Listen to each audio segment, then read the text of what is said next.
a souhaité taper un petit peu fort. On avait une tête d'affiche qui s'appelait Ludwig von 88. C'était un groupe punk rock dans la veine de Mano Negra, OTH, les Shérifs notamment, qu'on va retrouver demain au festival. Mais, ouais, puisqu'en fait les Shérifs ils auraient dû venir jouer plein de fois à Briouze s'ils n'avaient pas arrêté, parce qu'ils ont arrêté quasiment quand nous on a commencé. Il y a 20 ans, on n'avait pas d'électronique dans la musique. Maintenant, l'électronique est quasiment dans tous les groupes. Donc il y a quand même cet aspect-là qui a changé. J'ai pas de souvenir de groupe qu'on n'aurait pas dû faire. On a fait une erreur, je pense en 2007. On avait un festival très pointu, avec des têtes d'affiche internationales.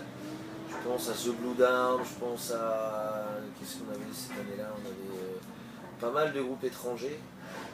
Tokyo Ska Paradise, qui est un groupe de ska exceptionnel, sans doute le meilleur groupe de ska du monde, mais malheureusement pas assez connu en France. On avait une affiche très très pointue.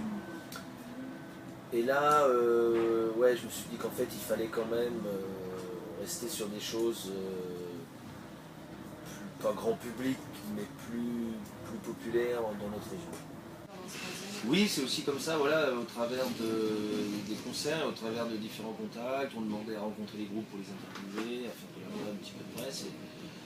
Et donc, voilà, et puis j'ai aussi rencontré des gens qui m'ont donné l'envie, notamment des artistes que j'ai rencontrés, qui m'ont invité chez eux, qui m'ont emmené avec eux en concert et qui m'ont vraiment donné l'envie de m'investir à ce niveau-là.